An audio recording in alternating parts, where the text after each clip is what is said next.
이 시간 우리에게 주시는 하나님 말씀 사도행전 9장 10절에서 19절까지의 말씀입니다. 이 계시의 말씀을 읽어드리는 가운데 살아계신 하나님의 음성을 듣는 시간이 되시기 바랍니다. 그때 다메섹에 아나니아라 하는 제자가 있더니 주께서 환상 중에 불러 이르시되 아나니아야 하시거늘 대답하되 주여 내가 여기 있나이다 하니 주께서 이르시되 일어나 직가라 하는 거리로 가서 유다의 집에서 다소 사람 사울이라 하는 사람을 찾으라. 그가 기도하는 중이니라. 그가 아나니아라 하는 사람이 들어와서 자기에게 안수하여 다시 보게 하는 것을 보았느니라 하시거늘 아나니아가 대답하되 주여 이 사람에 대하여 내가 여러 사람에게 듣사온즉 그가 예루살렘에서 주의 성도에게 적지 않은 해를 끼쳤다 하더니 여기서도 주의 이름을 부르는 모든 사람을 결박할 고난을 대제사장들에게서 받았나이다 하거늘 주께서 이르시되 가라. 이 사람은 내 이름을 이방인과 임금들과 이스라엘 자손들에게 전하기 위하여 택한 나의 그릇이라. 그가 내 이름을 위하여 얼마나 고난을 받아야 할 것을 내가 그에게 보이리라 하시니 아나니아가 떠나 그 집에 들어가서 그에게 안수하여 이르되 형제 사울아 주 곧 내가 오는 길에 나타나셨던 예수께서 나를 보내어 너로 다시 보게 하시고 성령으로 충만하게 하신다 하니 즉시 사울의 눈에서 비늘 같은 것이 벗어져 다시 보게 된지라. 일어나 세례를 받고 음식을 먹음에 강건하여 지니라. 아멘.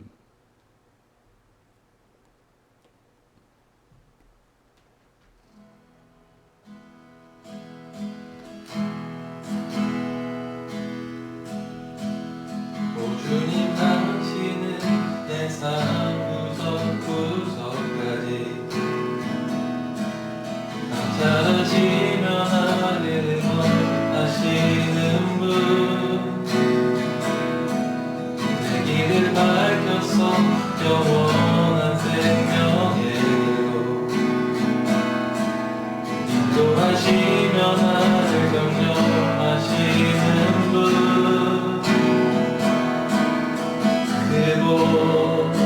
작은 갈등을 겪고 있지만 항상 결국 당신의 선택입니다.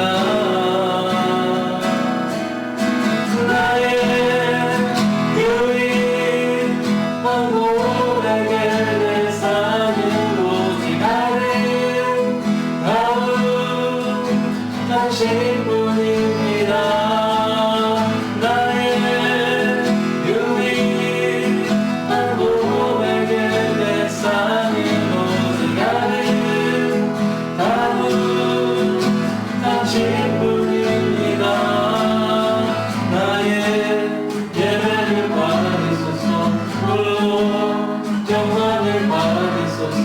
주여 나의 주여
알리는 소식 먼저 전하도록 하겠습니다.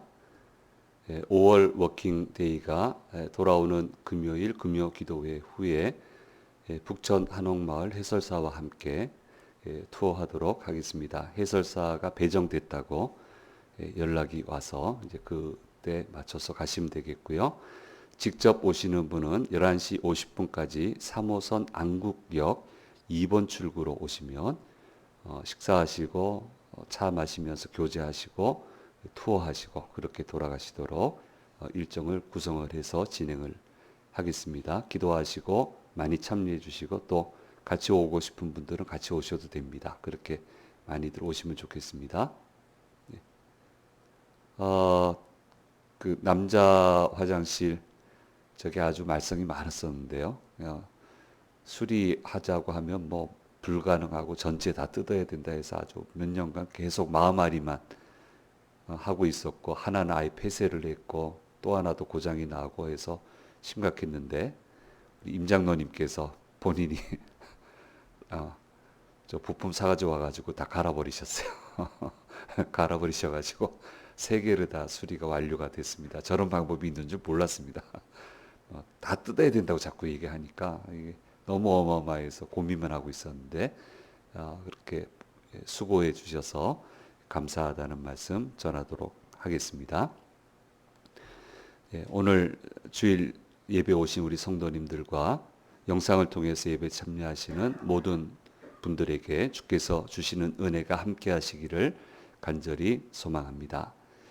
예수님의 3대 비전이 있다라고 말씀을 드렸습니다. 그것은 십자가와 교회와 성령님이다라고 그렇게 말씀을 드렸고요. 이 얘기는 반복해야 되겠다. 그래서 매번 성령 강림 주일 되면은 이 3대 비전에 대해서 분명히 말씀을 드려야 되겠다. 그런 생각을 말씀을 준비하면서 해 보았습니다. 예수님은 교회 공동체를 이룰 것을 명령을 하셨고 이 교회를 통해 많은 일들을 안과 밖으로 해 나가실 거라고 분명하게 말씀을 해 주셨습니다.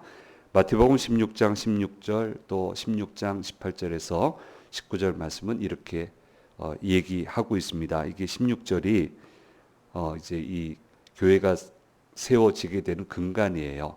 같이 한번 읽어보겠습니다. 시몬 베드로가 대답하여 이르되 주는 그리스도시요 살아계신 하나님의 아들이시니이다 얘기했고요. 18절 19절 말씀에 읽겠습니다. 또 내가 내게 이르노니 너는 베드로라 내가 이 반석 위에 내 교회를 세우리니 음부의 권세가 이기지 못하리라.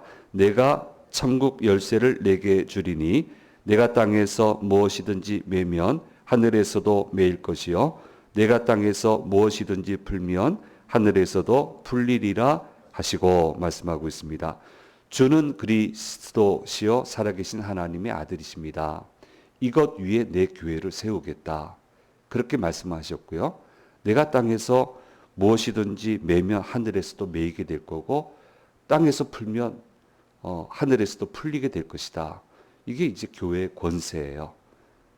믿는 자의 권세이기도 하지만 교회에 주신 권세예요. 그래서 그나마 우리가 발전을 해서 좀 그래도 옛날보다는 덜 답답한데 나라를 보면 답답한 일이 참 많았잖아요. 그러니까 왜 이렇게 자꾸 나라가 어두워지나, 왜 이렇게 나쁜 바람만 자꾸 불어오나 싶어가지고 우리 교우들하고 그 교회는 이제 철야기도가 있었어요. 철야기도 그러니까 완전히 새는 건 아니고요. 한 12시, 1시쯤이 이제 다 갔는데 한 10시 정도 모여서 우리 기도 한번 해보자. 너무 어둡지 않냐. 하나님 성령님 불어주시는 새바람을 이 땅에 불어 넣어주세요. 우리가 이 제한된 특수 선교 지역 교회에서 뭘 사회를 위해서 할 수 있는 건 없지만 우리가 한번 기도해 보자. 하나님 성령께서 좀 새로운 바람 불어 넣어 달라고 그렇게 우리 기도했는데 몇 달 되지 않아서 분위기가 바뀌는 사건이 일어나고 아주 그 소망을 주는 기사들이 도배가 됐어요. 신문에. 지금처럼 인터넷 뉴스 많이 보던 때가 아니니까 그 지면 신문을 보던 때니까요. 야, 이거 너무 놀랬어요. 저도 놀래고 교인들도 놀래고 이거 불가능할 거다 생각했는데 기도하면서도 그런 바람이 불어왔어요. 그래서 이제 뭐라고 말씀을 드렸냐면 우리만 기도시킨 게 아닐 거다. 하나님이 많은 교회들을 기도시켰을 거다. 그래서 많은 교회들이 기도하니까 이런 놀라운 일이 일어나게 됐고 여기서 나락으로 안 떨어지게 됐다. 그러니까 우리가 이런 기도를 해야 된다. 그런 이야기를 한 적이 있고 그런 경험을 한 적이 있습니다. 교회에 이런 권세를 주시겠다는 거예요. 땅에서 매면 하늘에서도 매이게 되고 땅에서 풀면 하늘에서도 풀리게 될 거다. 그래서 기도해야 되는 거예요. 그래서 중보기도 해야 되는 거고요. 주의 전에 와서 기도해야 되는 거예요. 이 교회를 기도원 세운다 하시지 않았고 따로 골방에 하나님이 뭐 임하시지만 그거를 기점으로 하시겠다 하지 않으셨고 교회를 중심으로 하겠다 하셨단 말이에요. 그러니까 이 교회의 권세를 생각을 하고 이곳에 와서 기도하고 이곳에 기도 제목을 내놓고 같이 합심해서 하나님의 놀라운 능력의 역사가 나타나도록 그렇게 안과 밖을 통해서 많은 일들을 하겠다라고 말씀을 해 주시고 있습니다. 그래서 복음이 전해지는 곳이면 어느 곳을 가든지 제일 먼저 세워지는 것이 교회입니다. 그러므로 믿는 사람들은 교회 생활에 성공을 해야 됩니다. 이게 믿음의 여정에 있어서 얼마나 중요한지 모릅니다. 제가 밀림 속 교회를 가봤는데요. 그 트럭 같은 거 타고 갔다 오고 나니까 이 엉덩이가 시퍼렇게 다 멍들었어요. 그 정도로 안 좋은 밀림 지역을 뚫고 가는 길이니까 뭐 오죽하겠습니까? 그리고 도착을 해서 그 왜 밀림 속 누런 강물에 이렇게 조그마한 긴 배 이거 타고 가는 거 보셨죠? 그거 타고 또 올라가서 내려서 또 한 3, 40분 걸어서 완전 밀림 속 마을 갔는데 거기 교회가 있어요. 예배당이 있어요. 그 수도의 신학교에서 훈련 교육 받은 젊은 여 전도사님께서 그 오지의 마을에 들어가서 복음을 전하고 있는데 같이 생활하면서 제일 먼저 한 건 예배당을 세우는 거예요. 그걸 지원을 해서 세운 거예요. 그 예배당을 세운 거예요. 그리고 나서 그 예배당을 중심으로 해서 활동이 일어나는 거예요. 여러 가지 활동을 하나님이 사역을 하시는 거예요. 그래서 예수님의 3대 비전 중에 하나는 교회다. 믿는 사람들은 어떻게 하든 간에 교회 생활 성공을 해야 하나님이 은혜 위에 은혜를 베푸신다라고 하는 것을 우리가 절대로 잊어서는 안 되는 겁니다. 그리고 십자가 정신을 잊어버리면 안 됩니다. 자꾸 교회가 십자가 정신은 놓아버리고 부활 정신, 또 승천 정신, 재림의 영광만 추구하며 교회가 그렇게 가면은 거기서부터 문제가 생겨요. 교회도 무너지고 신앙도 무너지게 되는 겁니다. 그리고 그런 영광만 구하는 곳에 하나님이 은혜를 베풀어 주지 않고 할 일이 없어져요. 그렇게 되면. 부활의 영광, 재림의 영광, 하늘나라 영광만 생각하고 십자가를 얘기를 안 하면 교회가 할 일이 없어요. 들어갈 곳이 없고 해야 될 일이 없어요. 그러니까 십자가 정신을 절대로 놓치지 말아야 된다. 그 다음에 성령님이 교회 안에서는 마음껏 운행하셔야 되는 거예요. 성령님의 역사가 마음껏 일어나야 되고 예수 믿는 이들은 내 생활 가운데 성령님이 마음껏 활동하셔야 돼요. 그래서 내 의지로 사는 게 아니고 성령님이 주시는 역사로, 능력으로 그렇게 성령이 주시는 도우심으로 살아가야만 하나님의 나라가 이루어지게 된다라고 하는 것을 말씀을 하셨고 이것을 중심으로 가르침을 주셨기 때문에 예수님의 3대 비전은 십자가와 교회와 성령입니다. 이 세 가지를 놓쳐서는 안 되고 이 세 가지가 잘 녹여져서 그렇게 가야 성공하는 신앙인이 될 수 있다라고 하는 것을 우리는 잊어서는 안 되는 거고, 이제 앞으로는 성령 강림 주일 매해마다 돌아올 때 저는 이 말씀을 꼭 전하겠습니다. 두 가지를 전할 거예요. 이것도 하고 이제 뒤에 성령께서 임하시는 절차에 대해서 꼭 말씀을 전하려고 합니다. 여러분, 우리 성공해야 되는데, 인생이 성공해야죠. 이렇게 힘들게 왔는데, 그럼 신앙인의 성공이란 무엇입니까? 어떤 게 성공하는 겁니까? 내 인생의 결과물을 하늘나라까지 가져갈 수 있는 게 우리 인생의 성공입니다. 내 하루하루의 삶을 하나님 나라까지 손상되지 않고 버림받지 않고 그대로 가져갈 수 있는 게 우리 인생의 성공이에요. 그게 뭐 세상 사람들이 말하는 성공이 되든 혹은 그렇지 않다 하더라도 하늘나라까지만 가져갈 수 있다면 그 인생은 절대로 실패하는 인생이 아니고 대단히 성공하는 인생이다라고 하는 것을 우리가 기억해야 되고, 매번 생각을 해야 됩니다. 오늘 이 하루를 주님 나라까지 가져갈 수 있는지, 내가 지금 이렇게 해서 이 과정의 결과물을 하나님께 가져갈 수 있고 하나님이 그걸 받아주실런지, 그거를 생각하며 우리가 산다고 한다면 하나님의 뜻에 어긋나게 살 일이 없는 거죠. 이렇게 결과물을 가져갈 수 있는 사람은 십자가와 교회와 성령님이 그 안에 있게 되는 겁니다. 성령님의 존재는 창조 때부터 이미 창세기에 이미 거론되어 있고요. 구약의 시대에는 좀 그렇게 우리가 친숙하게 보이진 않아요. 근데 이제 간헐적으로 성령님의 활동이 보이는데 주로 어떤 양식으로 나타나냐면 황홀경. 그러니까 완전히 사로잡히는 거예요. 완전히 사로잡혀 가지고요.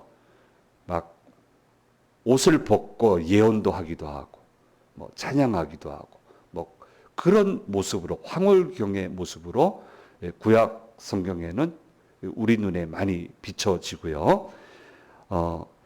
우리에게 친숙한 모습으로 성령님이 임하시는 것이 드러나게 된 것은 신약 시대부터입니다. 예수님이 뭐라고 말씀하셨냐면 요한복음 14장 25절 26절 말씀에 이렇게 얘기를 하고 있습니다. 같이 읽겠습니다.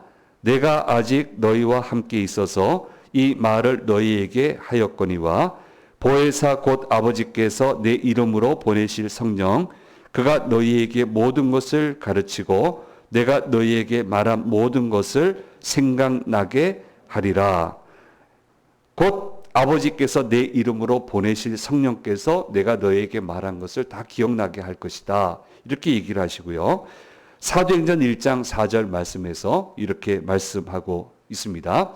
사도와 함께 모이사 그들에게 분부하여 이르시되 예루살렘을 떠나지 말고 내게서 들은 바 아버지께서 약속하신 것을 기다리라.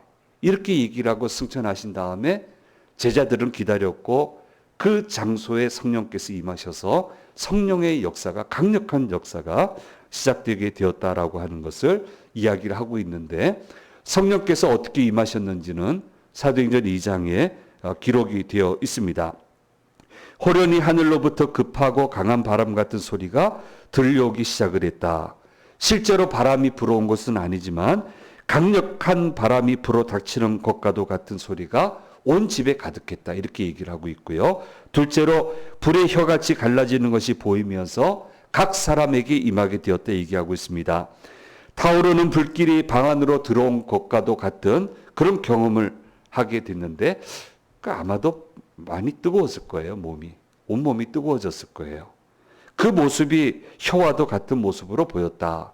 그래서 성령 체험하시는 분의 첫 스타트가 뜨거워져요. 그런 경우가 거의 압도적이에요. 아주 온몸이 불덩이처럼 뜨거워서 그렇게 이제 기도를 하게 되거든요. 이제 뭐 그런 경험 안 했다 해도 걱정하지 마시고, 아니어도 그렇게 임하시는 거니까 걱정하지 않으셔도 되는데 어쨌든 그런 경우가 압도적이에요. 성령 체험할 때. 대개 그러고 나면은 방언을 해요. 대개의 경우는 그래요. 그래가지고 방언이라고 하는 게 내가 배우지 않은 언어로 기도하는 거죠. 막 혀가 좀 꼬이게 되고요. 방언 안 받아도 괜찮아요. 상관없어요.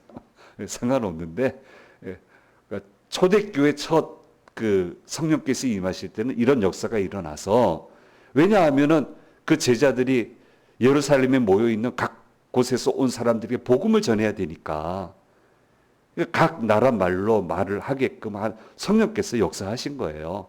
그래서 그런 특수한 상황에서 방언이 임해서 다들 성령께서 임하신 것을 알게 되고 성령의 역사를 체험하게 되었다라고 그렇게 기록을 하고 있습니다. 이게 이제 사도행전에 나와 있는 절차입니다. 본문은 사도 바울의 회심 과정을 자세하게 기록을 하고 있고 이 과정을 보면 성령 하나님의 활동이 자세하게 담겨져 있는 부분이라고 그렇게 이야기할 수 있습니다. 본래 예수 믿는 이들을 핍박하는데 앞장섰던 사람이 사도 바울인데 그가 다른 성에 있는 사람들을 핍박하기 위해서 여정을 가는 중에 하나님을 만나게 되고 성령으로 들려주시는 하나님의 음성을 듣게 됩니다. 그래서 그때로부터 소경이 돼서 다른 사람의 손에 이끌려 다메섹으로 들어가게 되고 굉장히 당황하지 않았겠습니까? 방법도 없고 이게 왜 이런 일이 일어나는지 이해도 되지 않고 앞으로 내가 어떻게 살아야 될지 그것도 걱정이 될 거고 혼돈 가운데 있을 때 그 다메섹에 예수님의 제자 하나님의 사람 아나니아가 살고 있었는데 성령께서 얘기하시는 거예요. 사울이라고 하는 사람, 그러니까 예수 믿은 다음에 바울이 되는 거죠. 예, 저 학생 때 이게 궁금했어요. 왜 한 번은 사울이라 했다가 한 번은 바울이라 했다가 왜 그러는지 몰랐는데 사울이 이제 바울로 개명이 된 거죠. 어쨌든 사울이라고 하는 사람이 있는데 그가 환상 중에 아나니아라고 하는 사람이 와서 눈을 뜨게 하는 것을 봤다. 그러니 네가 가서 그 사울의 눈을 뜨게 해주는 게 좋겠다. 그렇게 성령께서 말씀을 하시는 거예요. 그러니까 당황하는 거죠. 이 사람은 핍박하는 사람이고 여기도 핍박하기 위해서 오는 사람이고 아주 전해져 내려오는 또 들려오는 소리도 안 좋고 사람 악하고 아니 내가 이런 사람한테 가야 됩니까? 아니다. 아나니아라고 하는 사람이 와서 눈 뜨게 하는 걸 그 사람이 봤다. 네가 가서 하는 게 좋겠다. 그래서 순종해서 가서 내가 오는 길에 만난 그 예수님이 나를 여기 보냈는데 이제 눈을 뜨면 되겠다고. 그렇게 해서 눈을 뜨게 해주고 그 다음에 얘기를 합니다. 너는 이방인을 위한 사도다. 성령께서 내게 얘기하기를 이 사람은 이방인을 위한 사도로 부름을 받았다. 그렇게 얘기를 했으니 너는 그 목표를 가지고 달려가면 되겠다. 이렇게 모든 것을 이야기를 해주게 됩니다. 그래서 눈을 뜨게 되고 위대한 선교 여정을 시작을 하게 됩니다. 성령님께 이끌려서 눈이 소경이 낫게 되는 눈을 보게 되는 그런 치료의 역사가 일어나게 되고 사명도 받게 되고 위대한 사도 바울의 일생이 이제 시작이 되는 부분이 오늘 본문의 말씀입니다. 하나님은 도대체 어떤 사람을 쓰실까? 근데 공통적인 게 있어요. 똑똑한 사람, 지혜로운 사람, 해당 분야에 적합한 사람을 불러서 사용을 해 주십니다. 그런데 그런 사람이 어떤 사람이냐? 그건 좀 약간 달라요. 이미 갖추어진 사람 중에 부르는 경우도 있습니다. 해당 분야에 사람이 없을 때. 그래서 하나님이 얼마나 저 분야에 사람이 없으면 저분을 느지막하게 부르실까라는 생각이 드는 분도 있어요. 그리고 그렇게 부르시면은 다 쌓여져 있으니까 큰 기여를 하세요. 그러니까 그런 케이스도 있는데 대부분의 케이스는 어떤 케이스냐면 기본 자질을 보시고요. 기본 자질이 있는 사람 중에 부르셔서 어떠한 일도 해낼 수 있는 실력 있는 사람으로 만들어 주시는 것이 하나님이 이 사람을 불러 사용하시는 방법이다. 이 케이스가 훨씬 더 성경에 많습니다. 근데 분명한 것은 똑똑하고 그러니까 헛똑똑 말고 하나님 나라에 가져가지 못한 일에 집중하는 헛똑똑 말고 정말 하나님 나라의 모든 것을 가져갈 수 있는 똑똑하고 지혜롭고 해당 분야에 적합한 그런 사람을 불러서 사용을 하신단 말이에요. 바울은 똑똑한 사람입니다. 성경도 잘 아는 사람이에요. 근데 문자적으로 잘못 알고 있었어요. 그래서 이 엄청난 실수를 하는데 하나님이 이렇게 극적인 사건으로 부르시고는 한 2년여 동안 재훈련시킨 것으로 그렇게 이해를 하고 있습니다. 성경에 나와 있지는 않지만 뭐 그 텀이 없는 것처럼 나와 있지만 보통 성경 해석가들은 2년에서 2년 반은 재훈련 시키셨다. 그렇죠? 이게 뭔가 싶겠죠. 훈련이 돼야 되겠죠. 그러면서 성령님을 깊이 알게 되고 이후에는 성령님께 이끌려서 아주 강력한 사역을 하게 되는 것을 보게 됩니다. 어쨌든 실력 있는 사람으로 키워주시고 이렇게 놀랍게 사용하시는 것을 보게 됩니다. 그 외에 동시대를 살았던 예수님의 12제자를 한번 생각해 보세요. 그 사람들은 일반 사람들이 아는 정도 성경 상식 외에는 뭐 없어요. 그러니까 당장 쓸 수는 없어요. 그런데 성경적인 리더가 될 수 있는 기본 자질은 충분히 갖추고 있어요. 그런 사람을 부르셨어요. 그러면서 예수님이 제일 먼저 하신 게 뭡니까? 훈련 계획 짜시는 거예요. 생활 훈련, 대면 훈련. 3년여 동안 데리고 다니시면서 계속적으로 훈련을 시킵니다. 그렇게 훈련되고 난 다음에 그들은 어떻게 됩니까? 훌륭한 지도자가 되는 것을 보게 됩니다. 첫 출발은 무엇입니까? 부르시는 거예요. 부르실 때 어떻게 합니까? 아멘 합니다. 이게 참 위험한 일인데 그 사람들은 생계를 다 내려놔야 돼요. 사도 바울도 전혀 다른 삶을 살아야 돼요. 근데 부르셨어요. 거기에서 아멘으로 화답합니다. 주저하지 않고. 그리고 성령님의 이끄심에 내 자신의 몸과 인생 전체를 맡겨버립니다. 성령님 저를 인도해 주세요. 저를 주님 원하시는 자리에 다다르게 해주세요. 무수히 많은 일을 겪어야 됐고 무수히 많은 일을 해야 됐지만 성령님께 모든 것을 맡기고 따라갔더니 가서 보니까 12제자가 돼 있고 가서 보니까 위대한 사도 바울이 될 수 있었습니다. 이 길로 가서 내가 위대한 사람이 되겠다 그런 생각 한 적 없습니다. 갔더니 그게 됐어요. 그들의 삶을 하늘나라까지 가져갈 수 있게 됐어요. 나를 위해서 생명의 면류관이 예비되었다. 그렇게 얘기하지 않습니까? 이렇게 사역을 이루어 나가는 것을 보게 됩니다. 예수님이 부활승천하시고 다시 재림하실 때까지 이 시기를 우리가 살아가고 있는 이 시기를 성령시대라고 대부분 이야기하고 이게 맞는 얘기예요. 성령님 빼고서는 살아갈 수 없는 시대고 제대로 된 활동을 할 수 없는 시대입니다. 한마디로 성령 충만해야 돼요. 근데 성령 충만하게 해달라는 기도를 하십니까? 성령님 내 인생을 이끌어 달라고 하십니까? 내 남은 여정을 성령께서 저를 주관하셔서 하나님 나라 가져갈 수 있는 일을 하면서 살아가게 해달라고 기도하십니까? 성령 시대인데 성령님 구하지 않고 성령님 초청하지 않고 내 의지, 내 의도대로만 살려고 하니까 얼마나 힘듭니까? 그래서 우리 성령 강림 주일이지만 이 성령의 시대에 우리 성령님을 좀 모시고 살아가는 그런 다짐을 해야 되고 좀 실천을 해야 될 것 같아요. 한번 따라서 하겠습니다.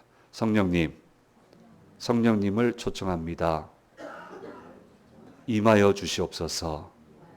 성령님 앞서가시고 저는 잘 따라가게 해주시며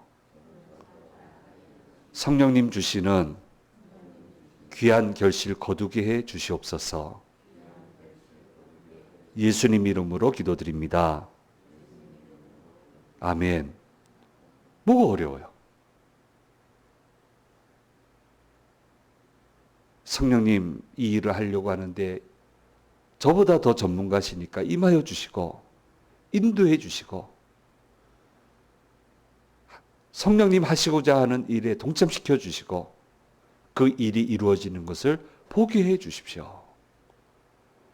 그렇게 가는 시대라고요. 그렇게 가야 되는 시대라고요.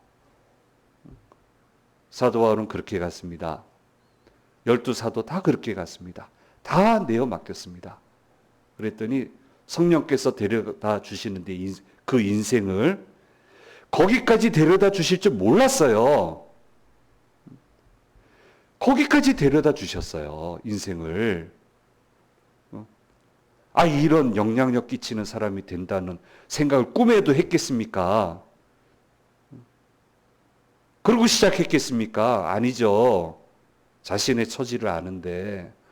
근데 성령님께 내맡기고 성령님과 함께 가니까 여기까지 왔잖아요. 여기까지 다다르게 하시잖아요.